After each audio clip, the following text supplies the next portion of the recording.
A gente está iniciando aqui o grupo de estudo, hoje é quinta-feira, dia 3/3, uma semana quase que santa, né? Porque a gente está nessa questão do pós-carnaval, e a gente está colocando para a questão do grupo de estudo uma condição de a gente entender o equilíbrio das forças entre TI, RH e administração, considerando, e claro que o jurídico, porque cada um desses atores entende que a compliance acaba sendo exclusivo, né? E a gente tem que integrar, tem que criar uma conexão entre essas pessoas, e o grupo tem esse objetivo, não só criar uma argumentação, mas também integrar esses atores todos a trabalharem junto.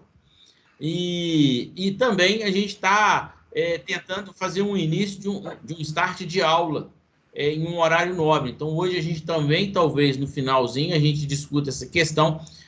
O Orozinho tem se pronunciado em falar sobre os detalhes de uma invasão, e aí a gente vai, ao final, estar convidando para uma live que vai acontecer na terça-feira, às 20 horas. Ela é uma live aberta, pública, sem custo para todo mundo, online, que vai acontecer também no Microsoft Teams. E por que ela vai acontecer assim? Porque aqui a gente acaba tendo uma gestão do controle, do acesso. E isso é importante para aquilo que a gente está vendendo, negociando e falando com as pessoas, né? Entender que cada um, ao entrar, se identifique, se qualifique dessa forma. Então, a gente precisa de que não tenha anônimos. E aí, embora o link vai estar público, todo mundo pode participar, mas a gente precisa que as pessoas se posicionem. E aqui, no grupo de estudo, a gente sempre vai estar buscando o debate. Na aula, aí é uma questão de professor, aluno, e aí com uma interação que a gente está se programando para que ela aconteça a cada 20 minutos, né? Então, hoje, a gente vai estar aí discutindo essa questão e volto a falar de um propósito, né? Porque, talvez por ser da TI, a gente vive, e a gente acabou aqui no aquecimento falando um pouco dessa questão. O tanto que os ataques cibernéticos aumentaram e o tanto que isso precisa de ser colocado em cache, né, em questão, em discussão, no planejamento estratégico das empresas. E aí, estou dando o início aí para que a gente inicie essa pauta, para a gente criar o equilíbrio e falar desse assunto tão importante, né, que é como proteger, tanto usando a argumentação de treinamento, tanto usando a argumentação dos compliances de aceite, né, que as pessoas entendam que elas estão sendo monitoradas, e até os controles automáticos que a TI nos permite através de login, senha, e aí auditorias que são disponíveis com antivírus, firewall, que disponibilizam a gente para ser um pouco mais seguro, né, no ambiente corporativo. E aí a minha primeira pergunta, né, às vezes a gente fala que a Lei Geral de Proteção de Dados, ela precisa de pegar. E aí a gente esquece o tamanho do prejuízo que quando uma empresa para, porque ela foi criptografada, porque um HD queimou, porque não tinha backup. Então, às vezes, a gente está tão focado numa questão que é a Lei Geral de Proteção de Dados, mas ela trouxe luz a tantas outras coisas. Então, acho que essa seria a primeira pergunta que eu acho que cabe numa discussão. Se a sua empresa parar, quanto que isso custa? E aí está aberto o debate.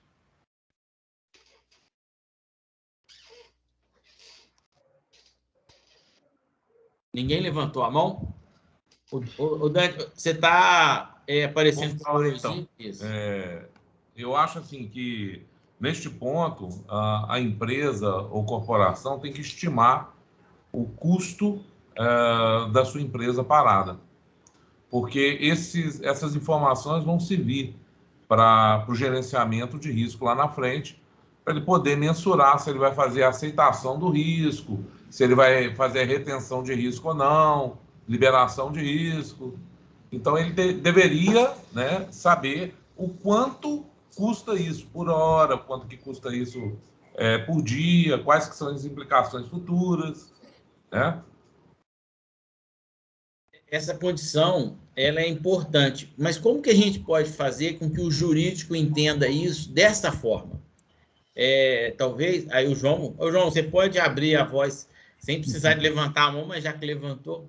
É sobre essa mensuração que o Dante está falando, porque além de difícil, principalmente para essa análise aí, tem que ser feita, óbvio, mas nas empresas eles olham sempre para outros tipos de riscos, para outros setores de risco, né? Não vou nem falar do jurídico ou do RH, mas realmente eles olham mais para outros setores de risco do que para esses que nós estamos abordando, pelo menos no meu entendimento. A gente é processo de convencimento de fazer isso. Vocês concordam que o convencimento ele tem que ser sensibilizado na parte mais importante, que é o bolso? Absolutamente Sim. Correto.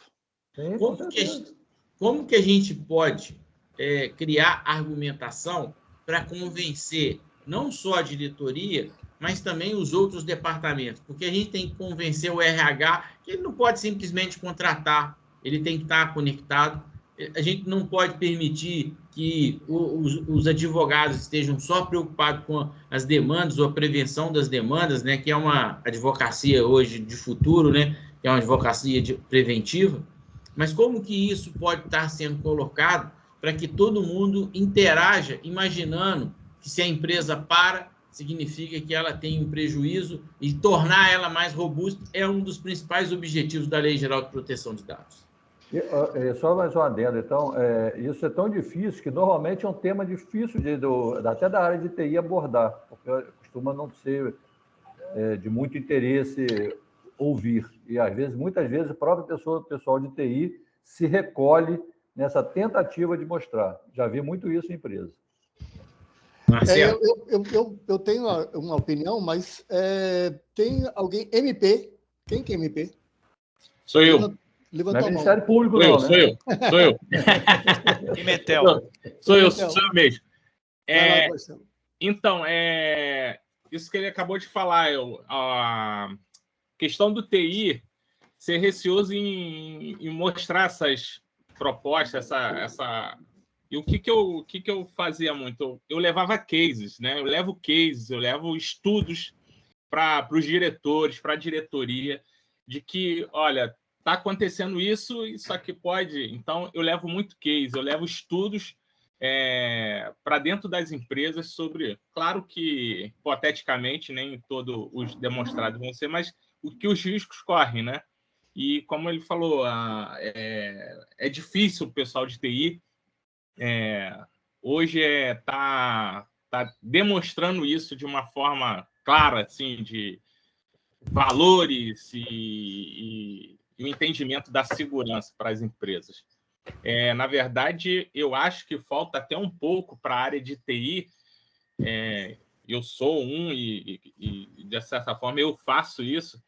É um estudo mais profundo da segurança, não só em relação a firewall, configuração, essas coisas, mas num estudo mais aprofundado das políticas e do resultado final, entendeu?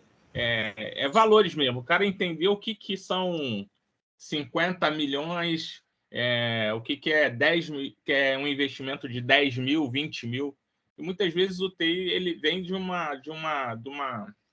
como é?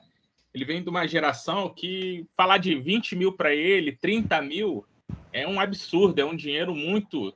Mas para empresas hoje que precisam dessa segurança, isso praticamente é 1% aí de faturamento. Eu acho que nem isso, entendeu? Não sei se conseguiram compreender o que eu quis dizer. Sim. Um outro detalhe também, se me permitirem. Oi, pois não? O Lucas levantou a mão. Pois não, Lucas. Pois não, desculpe. Pessoal, eu vou manter a câmera desligada, que eu estou em outro ambiente. Claro. Eu só queria dar uma contribuição a esse debate no seguinte. Essa análise de custos, né, ela é muito importante. E, todavia, eu penso que ela deve ser multidisciplinar, porque envolve vários departamentos, vários setores. Por exemplo, nós teremos uma análise por parte da TI, nós teremos uma análise por parte hipotético departamento comercial avaliando os custos reputacionais que a empresa vai sofrer no momento em que acontecer um vazamento ou qualquer sinistro desse tipo. Por outro lado, por exemplo, uma contribuição do jurídico referente aos custos de indenização. Hoje, no direito, nós trabalhamos com uma disciplina chamada jurimetria. Ela é muito nova. Basicamente, é trabalhar dados estatísticos dos tribunais, as decisões, determinados casos concretos, como que cada tribunal está fixando o valor de uma indenização por dano moral, por exemplo, dano material, etc. E esse tipo de disciplina e análise pode e deve ser empregado numa mensuração dos prejuízos da empresa. Eu acho que nós deveríamos partir desse ponto. Primeiro, uma análise multidisciplinar, cada departamento trazendo a sua visão dos custos, né, de um eventual sinistro para a empresa, e cada um com metodologias particulares, né? Comercial trabalha de uma forma, jurídico, RH de outra, apresentando os custos, e ao final isso tudo gera um relatório. Seria o meu ponto de vista. Orozimo, sua vez. Eu acho que é um conjunto de situações que leva hoje ao gestor de TI, ao gestor de empresa, em primeiro lugar, que é o cara que compra a ideia, fala, vamos investir. A situação está feia, a situação está crítica, nós podemos ser os próximos, então a gente precisa investir. Por onde a gente começa? E hoje, com a quantidade de incidentes de segurança que está acontecendo, acho que a ótica, né, nesse aspecto, em relação a qualquer empresa, esse olhar ele está voltado para o TI. Né? Que lá, todo mundo espera que lá que o pessoal vai detectar o problema e que vai resolver, que vai acompanhar, que, enfim, o problema de invasão, incidente, vai ser resolvido dentro do TI, que é um engano. O TI é responsável, diga, pela parte técnica, né? Pelas ferramentas que vai estar utilizando, que vão estar rodando, ele pode detectar preditivamente, né, se já é alguma ameaça que está entrando, já entrou, o que vai fazer, e depois até mitigar, mas depois que a coisa realmente degringola, depois que acontece, aí é problema de todo mundo. Todo mundo tem que entrar na dança. Agora, em relação a como que isso pega, como que isso vai mexer com as pessoas, aí que eu falo que é um conjunto de situações. Primeiro, o TI, dentro da empresa, ele também tem esse papel. Né? Se ninguém faz, o TI, quando acontece uma invasão, o TI é que vai se dar mal. Né? Ele que vai trabalhar pra caramba, que vai ser pressionado e ele vai ser cobrado. Então, o pessoal de TI tem que ter essa consciência que realmente o problema tem que... eles precisam fazer essa divulgação dentro da empresa. Segundo, começarem a multar empresas similares a ele. Ele achar que fala, pô, isso aí é só de empresa grande, aqueles paradigmas que o pessoal fala. Aí o cara fala, opa, espera aí, a minha empresa tem um tamanho X, mas a empresa aqui do lado, a empresa aqui da frente, que tem o mesmo tamanho da minha empresa, já foi multado. Opa, isso é grana. O cara pagou a nota preta. Porque os caras se conversam, não tem jeito. A outra, a imprensa, a mídia, começar a descer um pouco o nível, nesse aspecto de falar também que as empresas pequenas estão sendo violadas e que empresas estão fechando, enfim, mostrar a realidade de como que está acontecendo a situação de violação também nas empresas pequenas. Tá? Um outro aspecto é os próprios clientes, né? O dia a dia dos gestores, ele está ouvindo isso aí dos seus parceiros. Ele está tendo, tipo assim, está tendo uma cobrança. O fornecedor, o parceiro dele, está está cobrando ele. Fala, escuta, como é que está a sua segurança interna? Tal? Você está preocupado com isso? Então, são várias fontes que não só o TI, mas o gestor da empresa está recebendo esses insights, esses inputs, e de repente fala, ó, porra, peraí, o TI está me cobrando, o parceiro está me cobrando, a mídia está falando, a coisa é séria, eu tenho que fazer alguma coisa. Eu acho que é por aí. E, principalmente, eu acho que de tudo isso aí, ele vai realmente tomar uma posição a hora que ele vê a empresa da frente, a empresa do lado, do tamanho dele, ser penalizada. Aí que ele fala, opa, o problema chegou no meu quintal. Agora eu tenho que fazer alguma coisa. É isso. Eu vou passar para o Morelli e vou fazer só uma observação que eu acho que isso tem alguma relevância. Vocês acreditam que, do mesmo jeito que os advogados estão preparados para fazer defesas, escrever processos, né, e até definir valores, como disse o Lucas aí, esse negócio de uma matéria específica que é para mensurar, eu acho que a TI, eu penso, e eu sou TI, eu penso que a TI não está preparada e não tem uma prática de mensurar. Ela tem uma prática de defender valores altos com a expectativa do que vai acontecer, mas sem saber se aquilo vai acontecer. Então, a gente tem argumentações ruins na hora de defender projetos estruturados. Aurélio. O seu som está desligado, Morelli. Você tem que ativar aí. Agora vocês me ouvem, né? Sim. Então tá certo, é porque agora eu estou falando, então agora estava no mute aqui. Bom, eu quero fazer um resumo do que o Marcelo Pimentel falou com muita propriedade e que o Orozimbo falou também. Eu imagino o seguinte, na minha humilde opinião, eu acho que nós temos que dissipar essa ideia de que a TI é fim. A TI não é fim, ela é meio. O fim é a empresa como um todo. Se não, vejamos, um dos departamentos que mais reúne dados é o RH. E por que a TI é responsável? Então, o RH é que reúne os dados e que seria responsável. Também não é só o RH. No caso, por exemplo, de uma invasão onde nós temos prejuízos financeiros, a primeira área que é prejudicada é a área comercial. Ela tem objetivos a cumprir. Se eu não tenho, por exemplo, um e-commerce funcionando porque foi invadido, etc. e tal, a área comercial está prejudicada. Então, veja, esses exemplos que eu estou dando é para dizer que a TI é o mecanismo, é um instrumento de apuração das coisas, mas ela não é a única responsável. Aliás, ela não é ela é responsável por assegurar o meio digital. Porém, todos os outros departamentos têm responsabilidades dentro da empresa. Vamos lá. Nesse caso aí dessas grandes empresas de retail, como Americanas, etc. e tal, bastou ficar alguns dias parados, quem foi prejudicado? O financeiro da empresa, certo?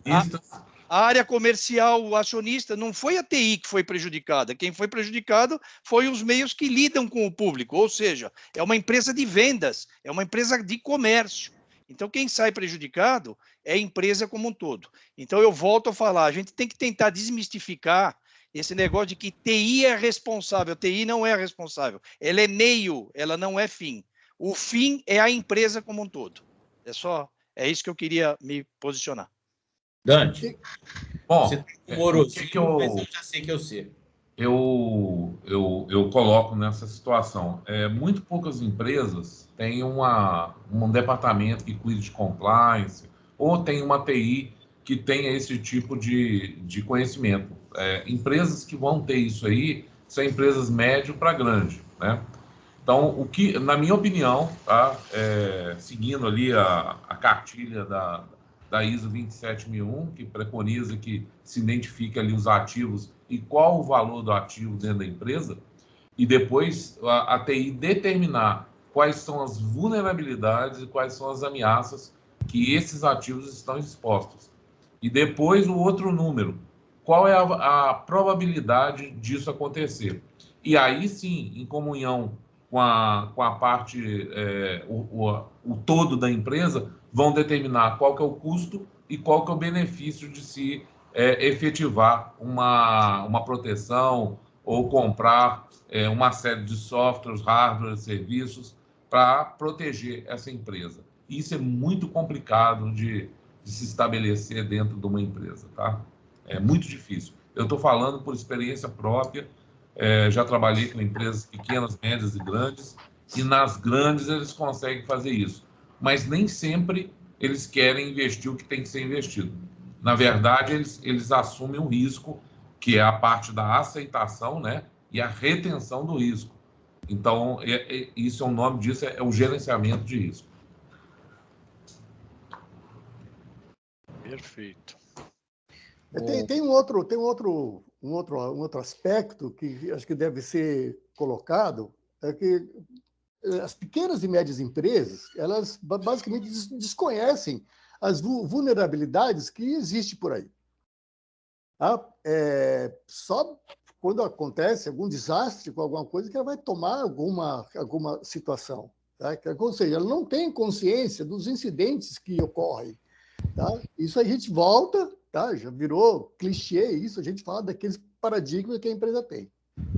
E fica impossível atuar para evitar esses riscos. Né? Por quê? Não é possível você combater aquilo que você não vê. E a empresa, muitas vezes, não está vendo o que está acontecendo fora, o que está acontecendo nas outras empresas, né?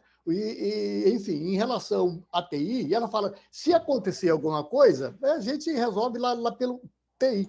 Tá? E volta a fazer aquela fala do Morelli com muita propriedade, que é exatamente isso. Que lá tem um vídeo que eu quero mostrar aqui, que o título é TI não é responsável pela segurança. Aí você vê o título e fala, como assim? A empresa tem o TI para quê? Né? Aí, realmente, o TI é meio. Né? O TI é meio. Porque o fim de uma gestão, quando você pega uma gestão de incidente, lá no final, é TI, é jurídico, é compliance, né? Envolve treinamento. Cada um tem as suas habilidades, cada um tem a sua atuação. O meio para mitigar isso aí é técnico, é TI. Né? Então, é isso aí, Morelli. Está correto, é isso mesmo. Orozinho, mas você concorda que isso é uma tese de defesa? Isso não é uma tese de argumentação de venda? A gente, se a gente for para conversar com um diretor e a gente for falar que a TI é um meio, como é que a gente vai criar um convencimento de que precisa de ser feito?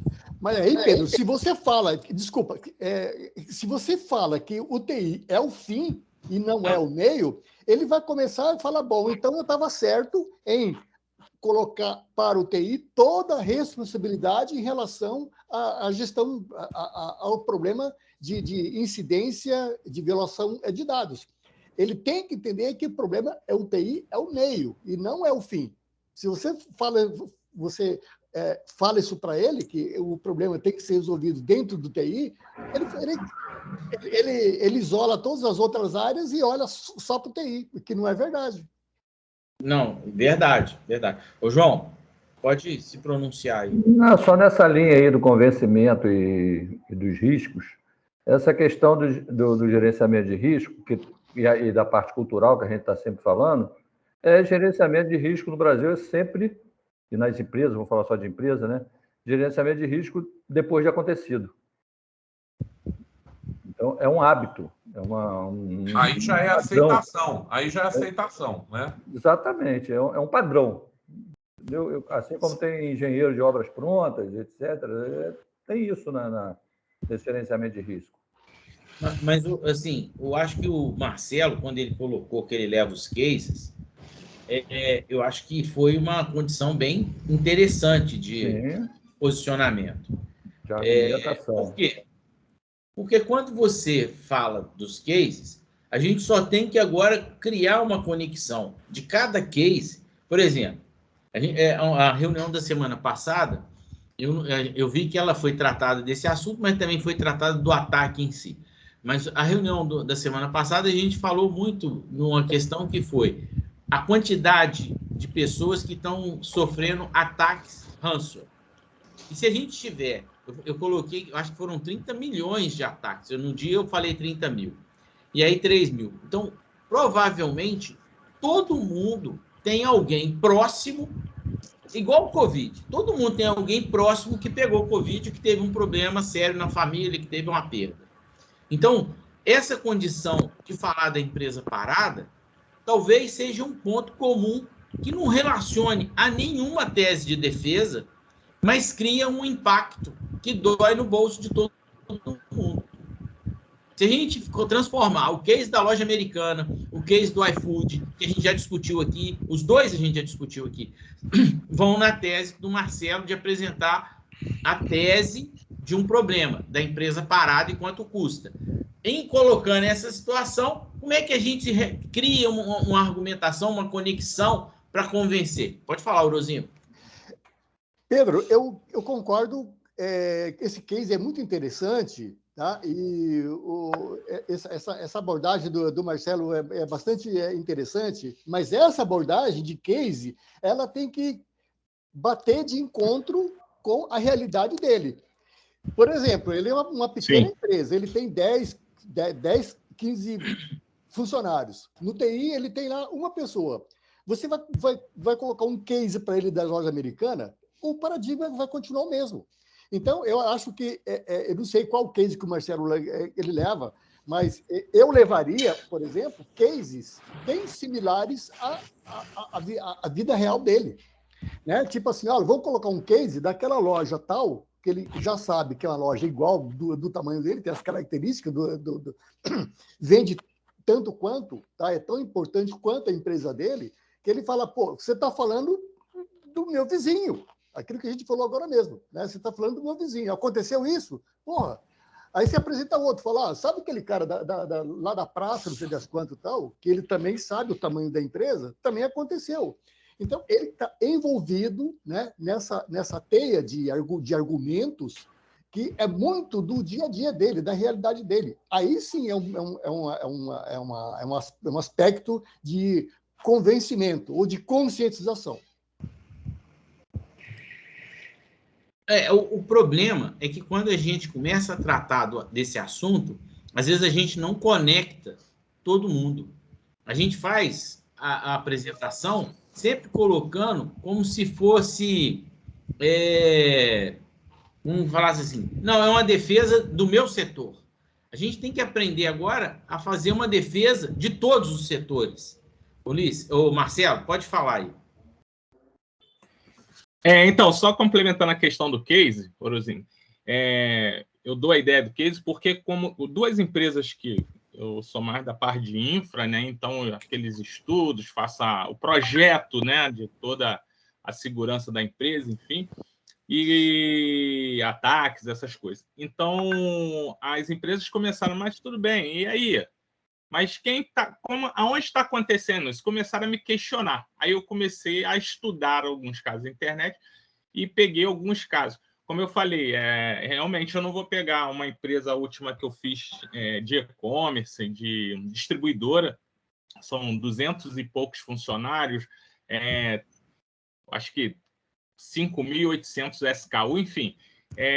Eu não consegui no estudo nenhuma na mesma proporção, mas similares à distribuição, similares ao tipo de SKU, enfim.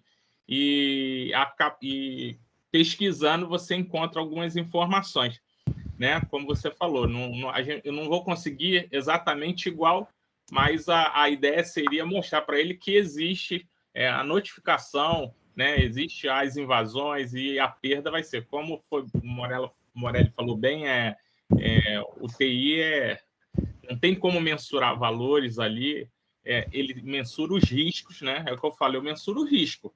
Você quer fazer? Ótimo. Vai ser maravilhoso, seu impacto vai ser 1%. Você não quer fazer, seu impacto vai ser 80% para cima, enfim. E como eu falei, o TI, muitos de TI, não tem uma proporção, não tem um conhecimento financeiro, não tem um estudo. O cara vem lá daquele pequeno, aí o cara fala de 5 mil, cara, nossa, caramba, R$5.000 um firewall, puta merda, caro pra caramba, mas não é, né? Desculpa até o palavreado, não é assim. Pô, tem o firewall bom aí, custa de 10 para cima, entendeu? E dependendo, claro, da empresa, do porte, aí aquele negócio de investimento. Sim. Ô, João. Então, esse convencimento que está sendo discutido, e esse argumento que o Pedrinho tem batido aí do número de vazões, te leva para um entendimento que até o pequeno, de repente, entenda. Porque até pouco tempo atrás, imposto de renda, ninguém dava importância. Tem a Votorantim para o camarada olhar, tem Silvio Santos, eu vou olhar aqui meu impostinho de renda, de assalariado, de não sei o que lá, até quando começou a bater imposto de renda na casa de qualquer um. Né? Era um recibo que comprava de fisioterapeuta, era um recibinho que comprava de sei lá de quem, um declarava e o outro não, os cruzamentos foram feitos, e começou pessoas simples parar na Receita para dar explicações. Né? Então, esse argumento, Pedrinho, acho bastante viável para aproximar o pequeno do grande nesse discurso. É isso. Perfeito. Eu acho que a gente precisa de trabalhar essa questão da argumentação, porque senão a gente não impacta e não influencia o mercado a tomar atitude. Dante. Bom, nos pequenos, eu acho que a sensibilização junto aos donos do negócio não seria nem a alta gestão, mas aos donos do negócio e mostrar, fazer igual esqueci o nome dele aqui, rapaz, o Marcelo falou aí, pequenos cases, mostrar as estatísticas que estão acontecendo agora, né? Eu já ia postar o mapa aí dos ataques, mas o Ulisses foi mais rápido e colocou o link nos comentários ali, no chat. Eu acho prudente vocês olharem, porque dá para você selecionar diversas estatísticas de número de ataque em tempo real. Hoje a Rússia está liderando aí o número de ataques recebidos, né? Por conta aí dos diversos grupos hackers que estão desfechando ataques gigantescos contra a Rússia. Então, gente, mas nas empresas maiores, de médio para grande, somente um comprometimento de todas as áreas de decisão e de compliance, segurança da informação, se não estiverem envolvidos, esse plano de gerenciamento de risco, plano de contenção de ameaças e tudo mais, isso não vai à frente, porque o Marcelo, numa empresa grande, assim, se fala em dezenas de milhões, entendeu? Não é pouco, então a coisa vai para outro nível, entendeu? E tem que fazer aquelas medidas, né? Não só organizacionais, exatamente, físicas, lógicas, e assim vai. E acho que o pequeno é mais fácil da gente convencer do que um grande, tá? Porque o grande pode chegar e falar, eu vou aceitar o risco de eu ficar parado 2 horas, porque eu tenho um backup site, eu tenho backups offline e eu posso voltar a macroestrutura a funcionar, entendeu? E o pequeno é difícil ter isso. Mas lembrem-se, isso não é uma grande verdade. Vide Submarino e vide Americanas, que tem dinheiro, tem seus departamentos ali, agora alguém falhou, tá? E tem uma imagem a zelar também, né? Tem uma imagem a zelar também. Isso daí é o intangível, né? Sim. A imagem você até consegue contabilizar, mas é quase que intangível a perda de imagem. Sim. Penso que aqueles caras que vão ficar sem receber o bônus, eles não falam que seja intangível. Então, nessa condição, se você imaginar o que a gente está falando, o Dante expressou claro aí. Às vezes a gente teima em falar termos e quebram essa conexão. Porque a gente fala o informatiquês do mesmo jeito que o pessoal do jurídico fala o juridiquês. Eu acho que o que a gente precisa agora é olhar e falar o seguinte, como que a gente vai expressar os cases que a gente está? É um exercício difícil, gente. Não é um negócio fácil. Porque a gente tem que... Às vezes até o Lucas está aí hoje meio tímido, normalmente eu vejo ele mais ativo. A gente está aqui falando de um negócio de ataques e às vezes a gente está falando muito de TI. Talvez a exposição do que o Lucas pudesse estar aí... Eu estou falando do Lucas porque é o jurídico que eu estou aqui mais próximo, né? Ainda mais fisicamente, né? Porque a gente está aqui em Ubá.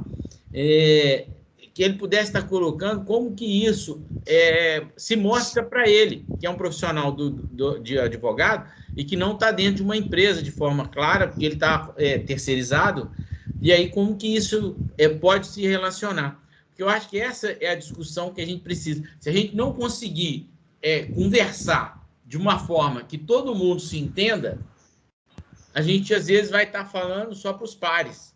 E aí eu vejo isso lá no nosso grupo do LinkedIn.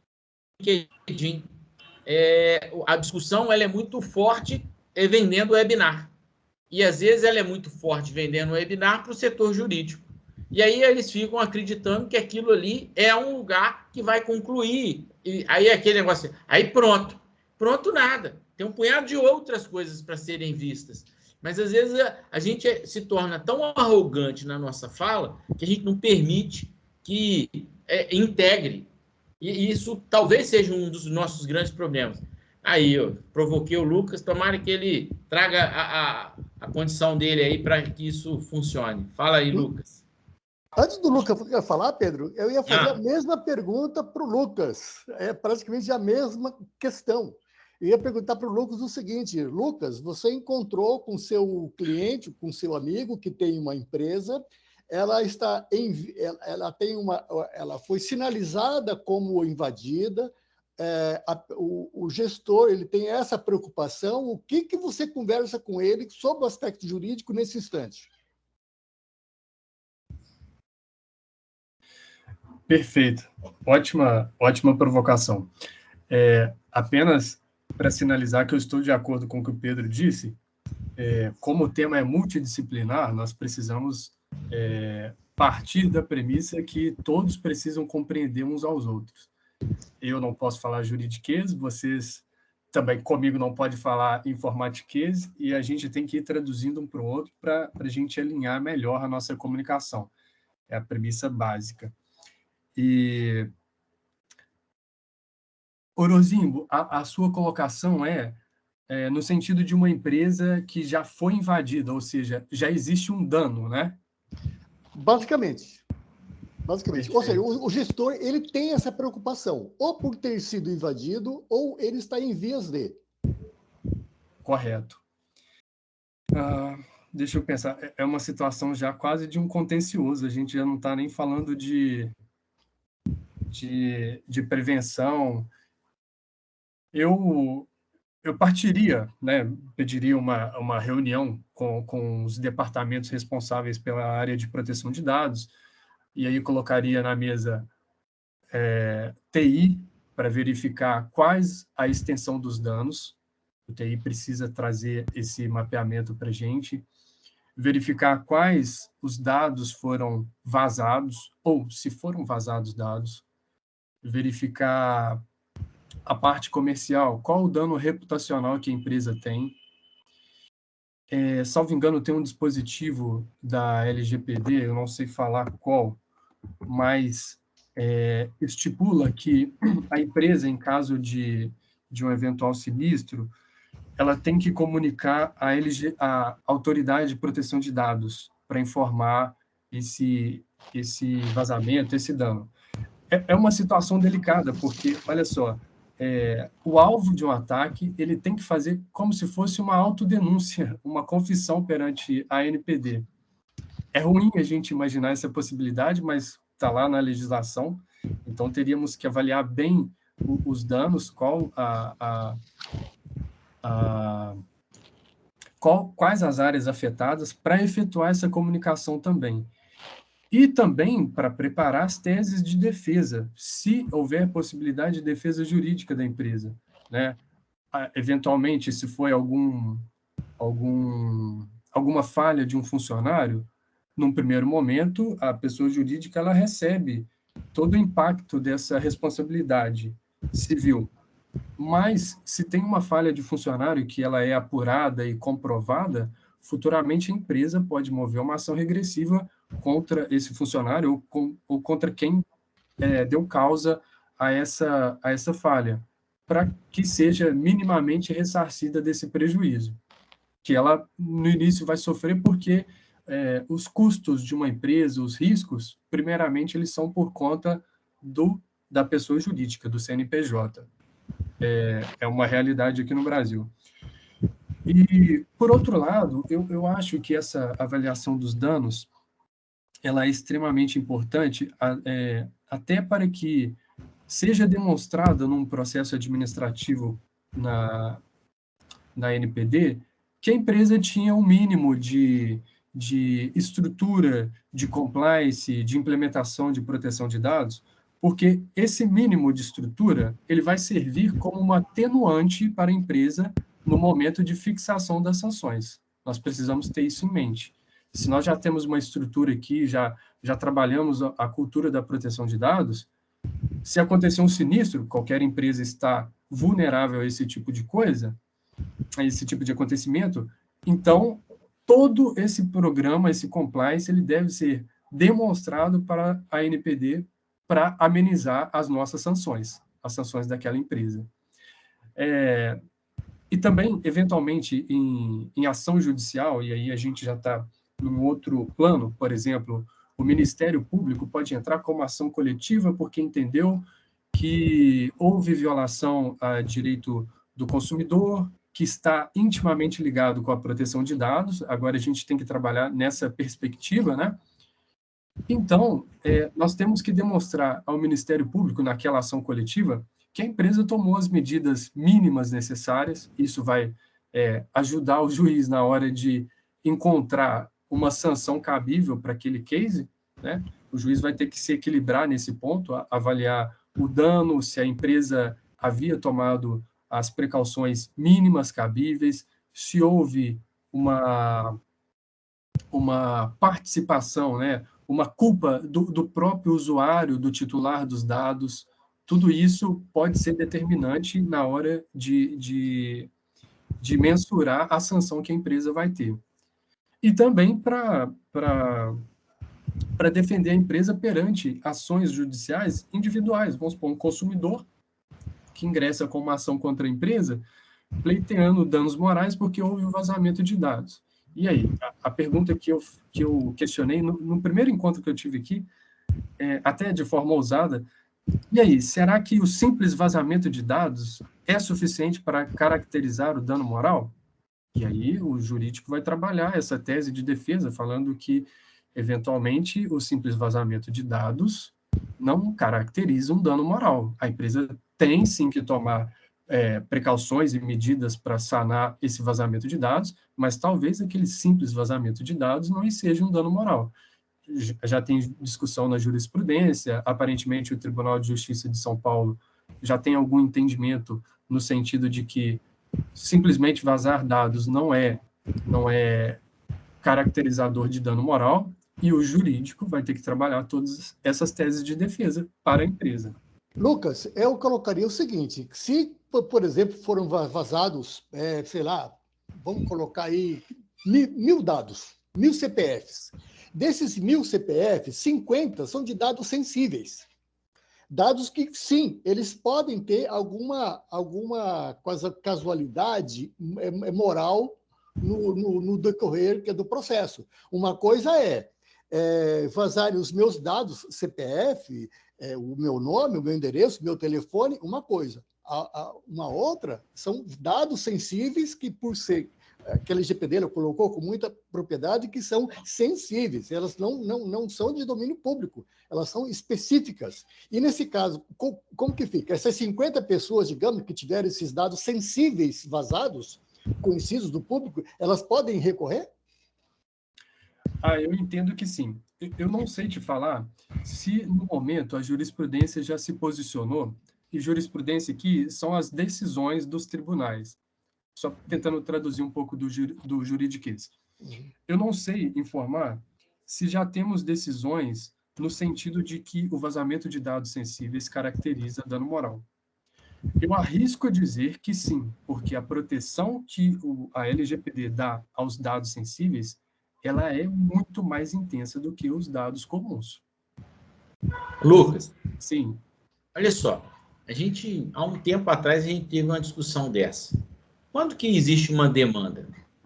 Quando que existe uma relevância alta. Então, qualquer pessoa, como disse o Orozimbo aí, que sofreu um dano, por exemplo, assim, vazou, mas simplesmente vazar significa que ele tem o direito a uma demanda? Ele pode entrar com uma despesa para o departamento, para os juristas, né? Com uma demanda jurídica que vai precisar de 2 advogados, um de defesa, um de ataque, e ainda promotoria envolvida. Se a gente for por essa tese, o mundo vai ter como se fosse um vírus e não vai ter ninguém tendo uma ação. Porque, por exemplo, foram vazados, por exemplo, 100 milhões de dados. São 100 milhões de processos que vão entrar? Provavelmente não, porque nem todo mundo vai se sentir com um dano. Às vezes um oportunista vai entrar, mas vai acabar chegando lá e vai falar assim, qual foi o seu dano? Qual foi a relevância desse ataque? E aí, o que eu vi até agora que a gente discutindo, e talvez isso seja muito interessante também da gente avaliar, você colocou como se já tivesse um contencioso. E aí, identificado o contencioso, mapearam todos os processos que tiveram e colocaram preços em todos os processos. Gente, isso não é a nossa realidade. Eu acredito que uma realidade foi o que a gente acabou de ver. A loja americana não vai pagar bônus àquelas pessoas que iriam receber. Elas foram criptografadas. O que as pessoas perderam com aquilo? Elas deixaram de comprar. Então, a americana deixou de realizar. Isso é fácil de você avaliar. Por exemplo, ela ficou 2 dias fora. Então, você sabe quanto que ela não faturou naqueles 2 dias. Ela tinha uma receita média todos os dias. E essa receita média teve uma queda de 40%. É fácil de mensurar. Agora, o que impactou nos clientes? Não é fácil de mensurar. Então, sim. Nem todo contencioso vai vir com tudo explicado. Na realidade, eu acho que a gente tem que imaginar o seguinte: quanto que a gente contrata um seguro? É porque a gente bateu com o carro ou porque o nosso vizinho bateu com o carro e ele não tem como recuperar? Ou se você fala o seguinte, olha, eu saí de casa, eu corro o risco de ter uma batida. E aí, até que eu descubra quem que vai estar pagando, se eu não tiver o seguro, eu vou ficar sem carro.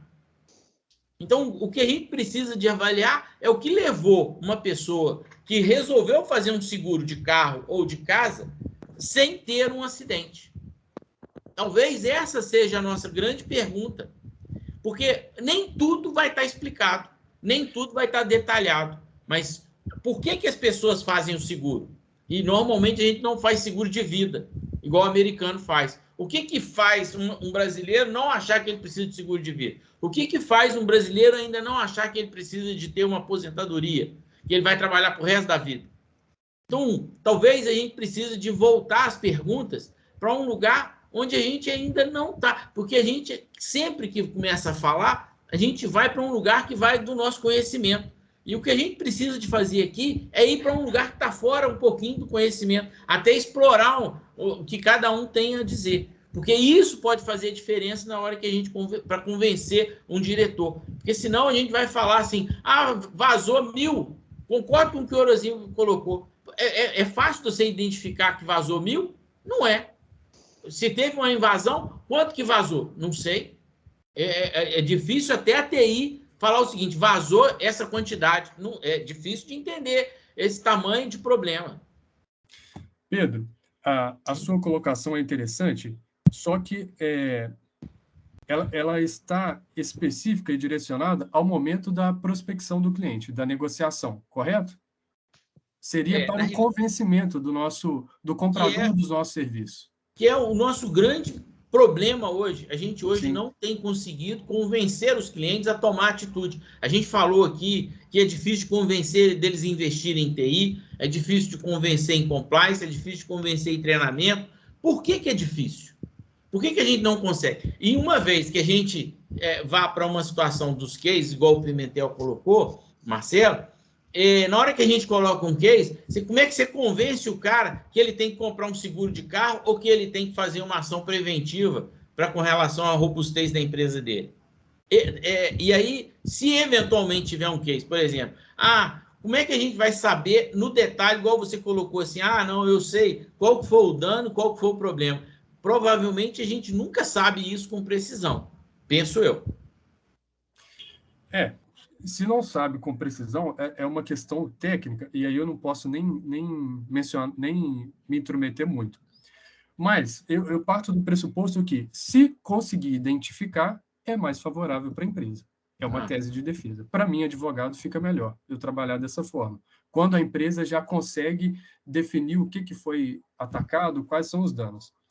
Em relação à questão da demanda que você falou aí, aconteceu um vazamento de 1.000 CPFs. O que pode ser demanda, o que não pode ser? Às vezes a gente trabalha muito com o significado de demanda apenas pensando que o titular dos dados vai ingressar com uma ação de indenização. E às vezes o titular dos dados não vai nem ingressar com uma ação de indenização. Ele simplesmente entrou em contato com a empresa, com o DPO da empresa, o encarregado de dados, e disse que após o vazamento quer que exclui todos os dados dele, etc. Ele não quer mais os dados naquela plataforma. A empresa, por um descuido, não deu retorno, não falou nada, não comprovou que fez a exclusão, a anonimização. Em tese, seria a exclusão, porque o titular tem o direito de exclusão dos dados. O que ele vai fazer? Ele vai ingressar com uma ação de obrigação de fazer. Vai virar para o juiz e falar: obrigue a empresa X a excluir os meus dados. E que a empresa comprove nos autos do processo que excluiu os dados. Pode ser uma alternativa. Como pode ser o Ministério Público ou a Defensoria Pública, que é titular de ações coletivas, ou o PROCON, que também pode ingressar com ações coletivas, falando o seguinte: empresa, houve vazamento de dados. Nós queremos um dano moral no valor X, né? Eles fazem lá a avaliação deles, às vezes é muito exagerado. Nós queremos um dano moral e queremos que você comprove neste processo que você implementou as medidas para evitar esse dano no futuro. É uma situação. Inclusive, eu acho, Lucas, uma ideia minha que a empresa, ela comprovando que ela tomou todas as medidas, ou seja, que ela está em compliance, e a NPD, ela percebeu, ela reconheceu isso, mesmo assim ela foi invadida, isso aí também pode ser um atenuante na hora do julgamento, a hora que o juiz ele tiver esses dados, correto? Exatamente, correto. Eu penso da mesma forma. Porque o juiz ele tem que saber, como a NPD sabe, e o juiz também deve ter essa consciência que mesmo com todo o aparato tecnológico, humano tecnológico de processos, uma empresa ela pode ser invadida e pronto. Eu já vejo algumas pessoas, até do direito, pensando o seguinte: não é se a empresa vai sofrer um ataque, mas é quando ela vai sofrer.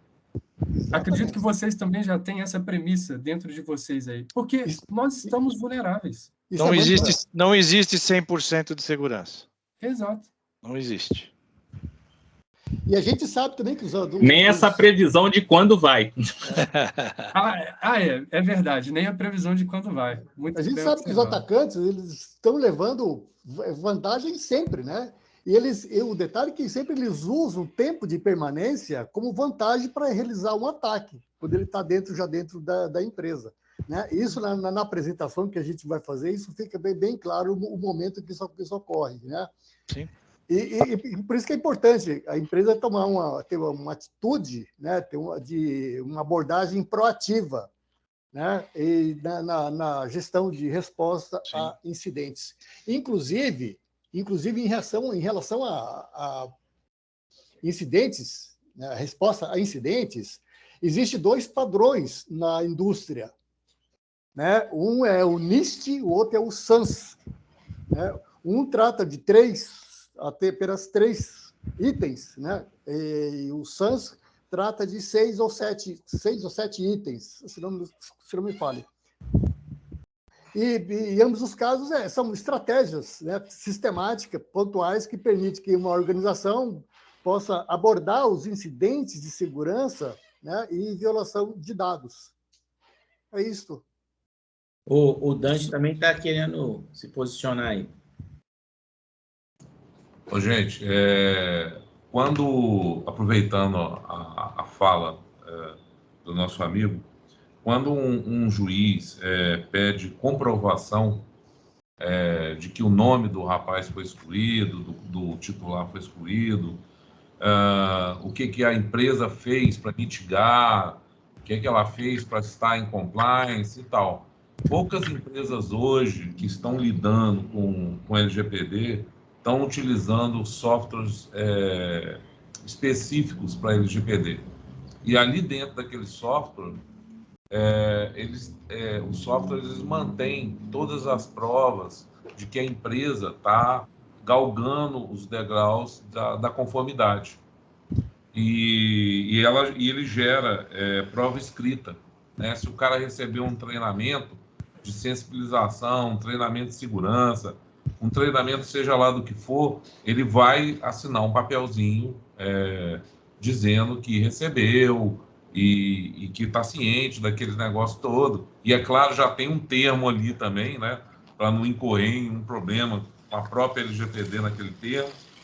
E isso faz frente realmente a comprovar ao juiz que todas as medidas possíveis naquele tamanho de empresa foram tomadas, porque houve um desagravo para pequenas empresas na ANPD das medidas que têm que ser tomadas, né? Então, só empresas que faturam mais de R$400 mil por mês tem que tomar medidas mais, vamos dizer assim, custosas. As pequenas empresas não teriam que, por exemplo, investir num firewall muito complexo. Mas um pequeno filtro, um appliancezinho pequenininho, um microtik, vamos trazer aqui para o linguajar comum nosso, já vai fazer um pequeno filtro, desde que ele seja bem configurado e tudo certinho, e ele tomar aquelas providências todas, né, que a NPD pregoniza aí para a gente. Era isso aí que eu queria me posicionar com vocês. Ô Dante, rapidinho, sobre esse comentário seu, é muito interessante porque quando a gente analisa a LGPD e até comparando ela junto com o Código do Consumidor, a gente observa que o ônus da prova, ou seja, o dever de comprovar, ele recai sobre a empresa, porque ela tem maiores condições técnicas de fazer essa prova, de produzir essa prova dentro do processo. Então, por mais que seja uma empresa pequena, se tem investido em um software, igual você comentou, que ele já produz prova documental de que foram tomadas as medidas adequadas, isso dentro de um processo talvez seja o fio que vai decidir o valor da sanção ou até mesmo o ato de não sancionar a empresa, porque ela já está em conformidade. Foi uma situação assim muito atípica que aconteceu. E então é muito importante. E aí, como você disse, já tem um regulamento da NPD disciplinando as micro e pequenas empresas, flexibilizando várias exigências. Tem empresa que já não vai precisar de ter um encarregado de dados, etc. Mas mesmo assim, alguma coisa eles têm que estar em conformidade até para eventualmente fazer prova a seu favor.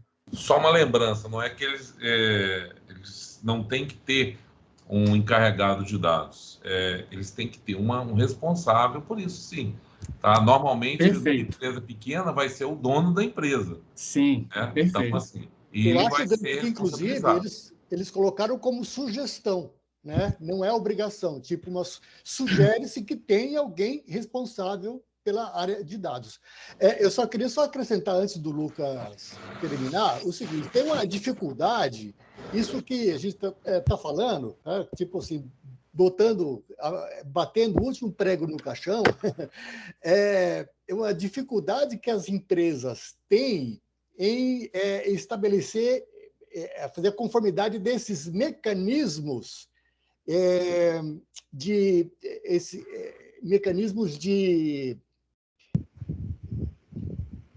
inscrição explicar para a pessoa, fala, os seus dados estão aqui.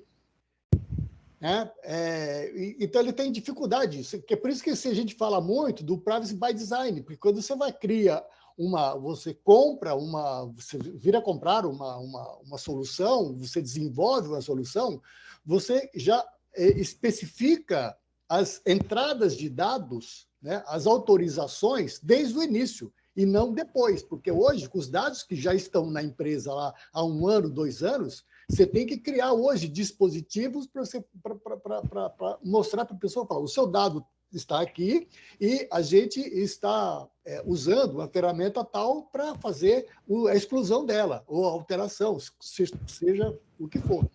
Né? Então, as empresas, a gente, nos processos de conformidade, de adequação, a gente vê que a empresa não entende isso. Não entende e, por sua vez, ela não tem como fazer. Tá? Mas tem que criar uma abordagem técnica, tem uma abordagem técnica, uma solução técnica que precisa ter. Porque eu, quando peço para a empresa que os meus dados têm que ser excluídos, e não foram excluídos, tá? Depois, por uma questão judicial ou não, uma solução judicial ou não, eu quero ver que isso foi excluído. Tá? E como que ela vai fazer isso? Muitas vezes ela fala, mas como que eu faço?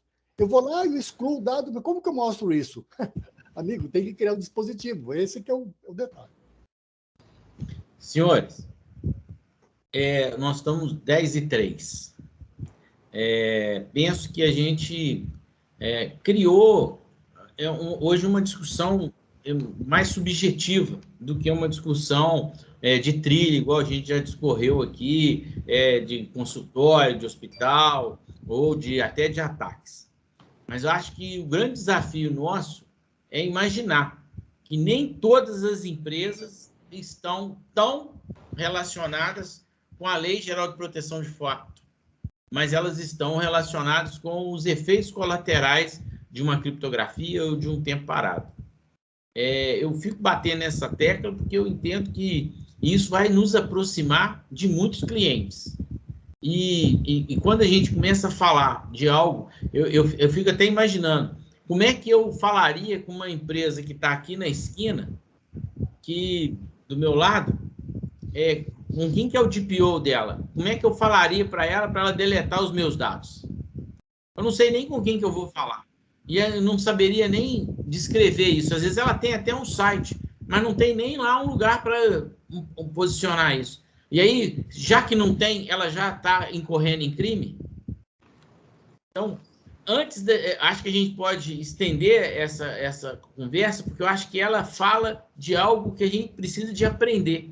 Como que a gente vai conversar com as empresas que estão na rua, onde a gente está passando, que não estão com esse detalhamento tão rico, para falar que tem lá 1000 cadastros de CPF. Eu vou te falar que a maioria perdeu os dados porque formataram o computador e elas não têm mais os dados. E elas nem pediram consentimento, então as pessoas nem sabem que tem os dados lá. Então, acho que a gente vai ter que ter um negócio. E assim, estou me despedindo aqui e ainda pedindo autorização, porque se todo mundo estiver de acordo, da gente estar gravando. E provavelmente a gente vai estar divulgando que na terça-feira o Eurozinho, mais o Ulisses, o Ulisses está aí na lista, que vai estar administrando uma aula aqui, através desse recurso, que a gente está aqui às 20 horas. Então, estou aqui, já me antecipando, né, já agradecendo a participação de todos. E assim que todo mundo concluir, eu vou parar a gravação. De acordo. Tudo bem, de acordo. Ok. De acordo. Estou parando a gravação e a sala